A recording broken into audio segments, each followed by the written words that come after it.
para hablar de Eudoxia Lopugina y Alexis, el hijo del zar. Vamos, ubiquémonos en Rusia, por favor, adelante. Pedro el Grande gobernó Rusia desde 1682 hasta que se murió en 1725. Le decían el Grande, una por reformista y otra porque era muy grande, realmente, medía más de 2 metros. Dice la crónica que su altura era seguramente un problema genético, porque era mal proporcionado. Las manos y los pies eran muy pequeños, los hombros estrechos, su cabeza también era pequeña y todo lo demás era cuerpo. Parece que sufría episodios de epilepsias y tenía muchos tics. Se la pasaba haciendo señas que nadie entendía, como el penado 14. El artista Valery Serov escribió: daba miedo. Largo, piernas delgadas como alambre, con la cabeza tan pequeña en relación con el resto de su cuerpo, que parecía más bien un muñeco que una persona viviente. Sufría de un constante tic y siempre estaba haciendo muecas, guiñando el ojo, reduciendo la boca, moviendo la mandíbula y haciendo la seña del mate y venga. Cuando se habla de Pedro el Grande, se suelen citar 3 puntos recurrentes. A, que integró a Rusia al occidente. Rusia no había vivido el Renacimiento, ni la Reforma Protestante, ni la Revolución Científica del siglo XVII. No tenía universidades. Todos los cronistas dicen que era un lugar de campesinos ignorantes y atrasados, y que Pedro hizo que Rusia se transformara en una potencia europea. Permitió que las mujeres dejaran de cubrir su rostro y que hicieran vida social. Pedro impuso a los boyardos, o sea, a los nobles, la lectura de un libro que enseñaba las normas más elementales de educación. Entre ellas, no utilizar la punta del cuchillo para limpiarse los dientes, ni los dedos para despejar la nariz. B. O sea, ya terminó A. B. Que tuvo que luchar contra todos los conservadores y ortodoxos rusos en sus distintas presentaciones para conquistar las reformas que quería y que le fue bien. C. Que Pedro estaba casado con Catalina I, con quien tuvo a Ana e Isabel, y que fue el sabio progenitor de quien luego fuera Isabel I, que gobernó como zarina todas las Rusias. Es una manera de decir todas las Rusias. Pero atención, lo que no suele contarse, vendría a ser D, es que Pedro el Grande tuvo, antes que a Catalina como esposa, otra que se llamaba Eudoxia Lopugina. Buah, con razón no terminó bien aquel matrimonio. Y con ella tuvo un hijo de nombre Alexis. Con esa primera familia de Pedro el Grande sucedió algo tremendo. Vamos a ver. Eudoxia provenía de una familia distinguida. Fue elegida por la zarina Natalia Narishkina, la mamá de Pedro, cuando Eudoxia tenía 16 años, ¿no? La eligieron como prometida de su hijo. Eudoxia tranquilamente siguió las órdenes de la que fue su suegra. Pedro y Eudoxia se casaron en 1689 y no fueron felices. El zar parece que no podía soportar lo tremendamente estricta que era Eudoxia. Es que, atención, la zarina pertenecía a una secta rigorista, los viejos creyentes, 2 malas cosas, que se oponían a las reformas de su marido. Hemos hablado de los viejos creyentes. Resumimos, eran cristianos ortodoxos partidarios de la vieja liturgia. En épocas del zar Alexis I, el papá de Pedro el Grande, el patriarca Nicón consideró oportuno ordenar a los fieles que se afeitaran y se persignaran con 3 dedos.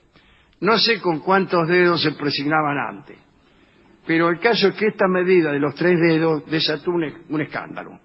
Un grupo de fieles tradicionalistas, que se llamaron Raskolniki, que quiere decir viejos creyentes, se rebelaron contra Nikon, considerando que era un sacrilegio cambiar cualquier detalle de la antigua liturgia rusa. Muchos viejos creyentes, notables, prefirieron incluso padecer martirio o prisión antes de someterse a hacer la señal de la cruz con 3 dedos. Para evitar asistir a las reformas de Pedro, muchos de los viejos creyentes escaparon a las regiones remotas de Rusia o se quemaron vivos con su familia. Bueno, los viejos creyentes y Eudoxia eran los que más se oponían a las tentaciones infernales de Pedro, que eran sus ideas modernas. Estos viejos creyentes eran partidarios de la prohibición del alcohol, del tabaco, la prohibición de rasurarse la barba, y consideraron a Pedro el anticristo por implantar los trajes y las costumbres europeas. Y todo explotó cuando Pedro dijo que la barba era un símbolo de arcaísmo y rusticidad. Él las prohibió y él mismo se afeitó todo el escracho. Pedro decretó que todos los rusos abandonaran la barba. El único modo lícito de llevar barba era agarpando un impuesto. Te daban un recibo que era una especie de medalla que te la colgabas. Entonces te paraba la cana, decía, mira, yo garpé, así que puedo tener barba. Pedro redujo el número de monasterios y monjes, confiscó sus bienes, mantuvo rigurosa vigilancia de las comunidades, de los viejos creyentes, que debieron ejercer una resistencia difícil, ya que, claro, como pocas veces en la historia, estos conjurados contra el zar tenían muy poca posibilidad de pasar inadvertidos. ¿Y qué clase, dice Voltaire, no, que para que un grupo pueda convertirse en enemigo de un orden constituido y solidificar las bases de su lucha, no era conveniente llevar todos como insignia visible un rostro con pelo? ¿Me entendés? Eras barbudo, ya sabían que eras conspirador. Eudoxia, esta señora, intrigaba también contra su marido. Había tenido un hijo con Pedro que se llamaba Alexis. Eudoxia crió a su hijo apartada de la corte, porque Pedro sospechaba que su mujer conspiraba contra él. En cuanto al hijo, Pedro tenía una relación ambigua. El zarevich, Alexis, creció en un ambiente dividido. Por un lado, debía estar a la altura de las demandas del zar. Por el otro, fue educado por los personajes más reaccionarios de la corte, que se oponían a las políticas de Pedro. Y así, poco a poco, Eudoxia y su hijo se convirtieron en el símbolo ideal de quienes se oponían a las reformas europeístas de Pedro. En sus sermones, un obispo llamado Demetrio se refería a Eudoxia como nuestra verdadera gran soberana, y sobre el zarevich Alexis decían que era poco menos que el Mesías que necesitaban para restituir el orden ruso. Esperaban que se muriera Pedro para que gobernara aquel hijo. Alexis se rodeó de tutores y de personas que despreciaban la política occidentalista de su padre. Bueno, y Pedro el Grande, deseoso de que su hijo siguiera una carrera militar, lo mandó a servir como soldado raso en un regimiento de artillería.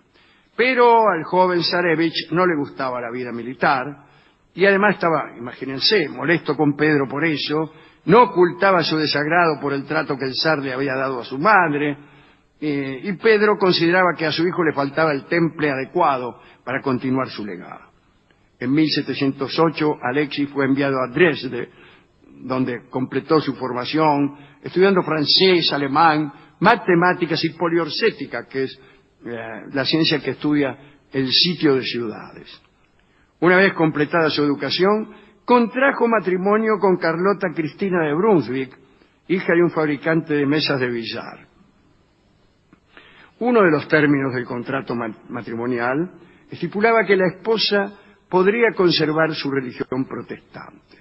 Era una alianza de Pedro con los alemanes. Bueno, esta cláusula, imagínense, no fue bien recibida por los consejeros de Alexis, del zarevich, ni por Eudoxia, la mamá. Así que aunque casado, el zarevich, Alexis, mostró su distanciamiento de su esposa. Y llevó a la corte una amante, una finlandesa, que se llamaba Afrosinia Fedorova, que era bien ortodoxa, porque así le gustaban al zarevich. Dicen que los consejeros conservadores instaron a Alexis a que buscara un amante que profesara la fe adecuada. Así que ahí se quedó. El zar Pedro, lamentando continuamente el poco entusiasmo que su hijo dedicaba a las tareas del Estado, hasta que se pudrió. En 1716, Pedro instó a Alexis a unirse con él y sus ejércitos sin demora, so pena de serle retirado el título de zarevich, que es el príncipe heredero de Rusia.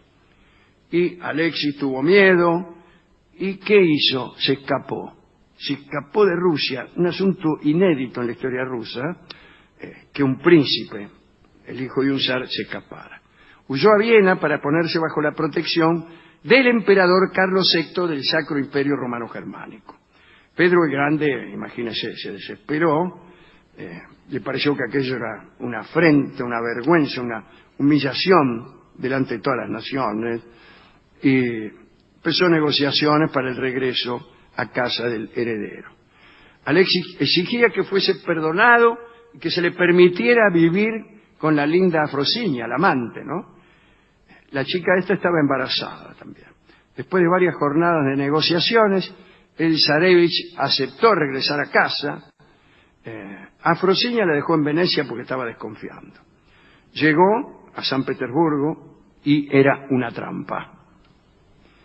Se les trajo, lo agarró la cana, se les trajo una confesión en la que delató a todos los que lo ayudaron a escapar, y comenzó entonces todo un proceso de delaciones múltiples para terminar con todos los colaboradores y amigos del zarevich. Así, todos los que en algún momento simpatizaron con Alexis, con la zarina Eudoxia, fueron, disculpen ustedes, empalados, torturados o ejecutados de forma brutal. La propia Afrosinia fue traída a San Petersburgo, fue obligada a declarar en contra de Alexis, dijo que el tipo había conspirado contra su padre, que pretendía huir a Roma, bueno, una cosa. Todo esto sirvió como un pretexto para terminar con un heredero que jamás había sido del agrado de Pedro el Grande. Lo dejaron ante un consejo de prelados, no de pelados, de prelados, ministros, senadores, y al mediodía, el 24 de junio de 1718, los integrantes de la Corte de Justicia declararon al zarevich Alexis culpable de traición y lo condenaron a muerte. El zarevich Alexis murió azotado el 26 de junio de 1718 a los 28 años de edad. Esa es la triste historia del pobre Alexis, ¿no? En homenaje a este personaje trágico y rebelde, cantaremos inmediatamente la canción que se llama Canción para mi muerte.